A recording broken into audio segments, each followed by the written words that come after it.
The phone used to ring every evening around 7. Now it sits on the table beside me, and some days it doesn't ring at all. My name is Eleanor. I'm 84 years old, and it has taken me this long to understand why my children stopped calling. For a long time, I told myself they were simply busy. They have careers, families, responsibilities of their own. That is what I would say when friends asked about them. I said it with a smile, as if it didn't matter. But when the house grows quiet at night, and there is no voice on the other end of the line, a mother starts to ask harder questions. I raised 3 children in a small brick house on Maple Street. Their father worked long hours, and I stayed home for most of their childhood. I packed lunches, ironed shirts, checked homework, and kept the house running like a well-managed office. I believed structure was love. I believed discipline was protection.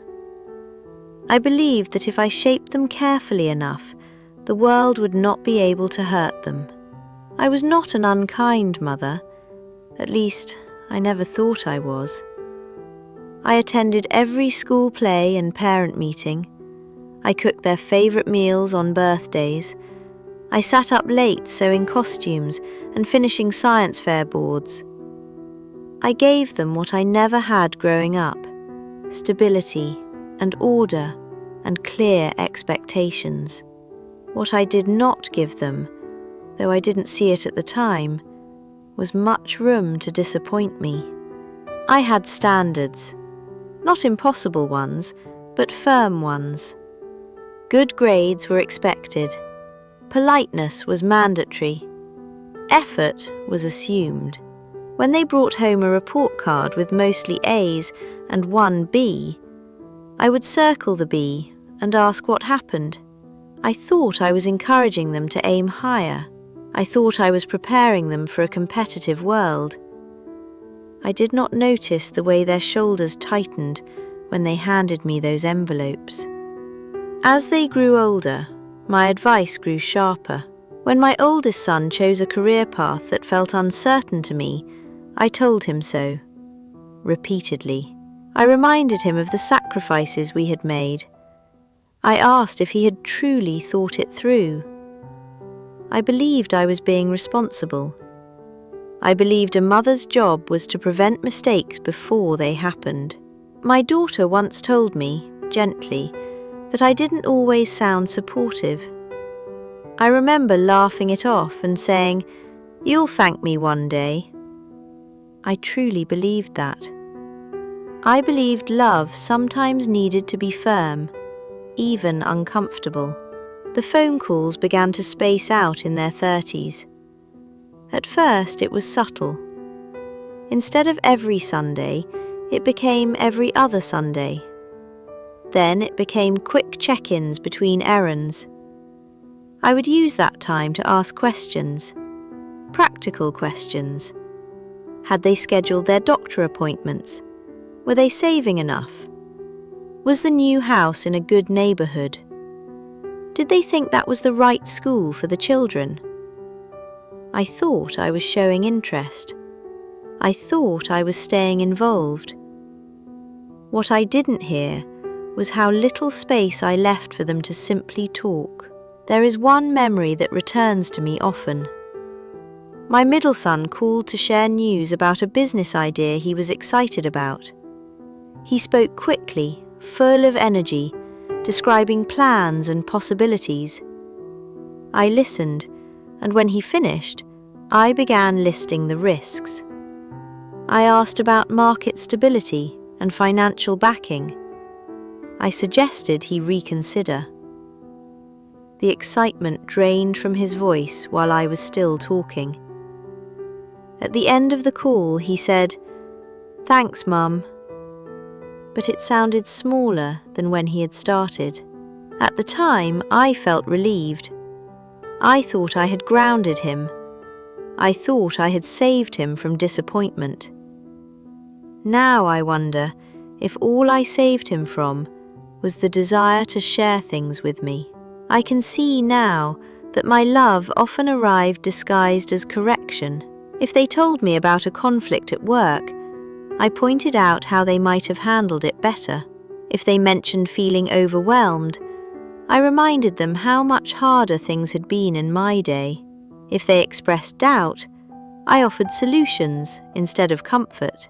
I was efficient with their problems. I was not gentle with their feelings. As the years passed, the conversations grew shorter. I began to sense a politeness in their voices, the kind you use with a neighbour or a colleague. They were respectful, always respectful, but careful. They told me what was safe to tell me: promotions, school achievements for the grandchildren, holiday plans. They did not tell me about fears or failures or dreams that were still fragile.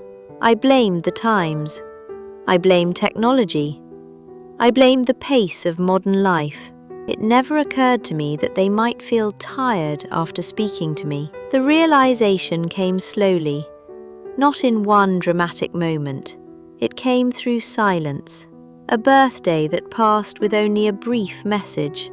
A holiday where they said they might visit, but didn't confirm until the last minute. And then, one evening, sitting alone in my living room, I replayed old conversations in my mind, and I heard myself the way they must have heard me. I heard the constant evaluating, the subtle sighs, the phrases like, "Are you sure?"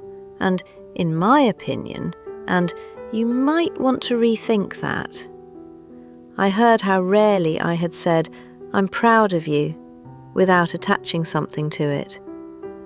I heard how seldom I had simply said, "That sounds hard," and left it there.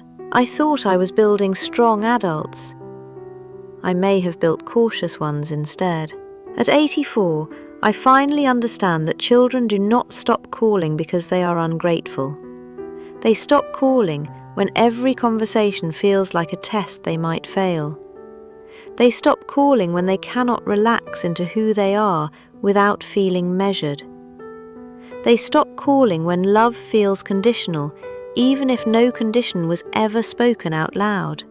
I never meant to make them feel that way. I loved them fiercely. I still do. If one of them needed me tonight, I would find a way to be there, even at my age.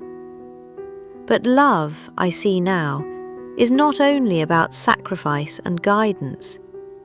It is also about safety. It is about being the one person they can speak to without editing themselves. There is a difference between raising children and relating to adults. I did the first part with discipline and dedication. I struggled with the second part because I did not know how to loosen my grip. These days, when the phone does ring, I try to listen differently. I try not to interrupt. I try not to fix.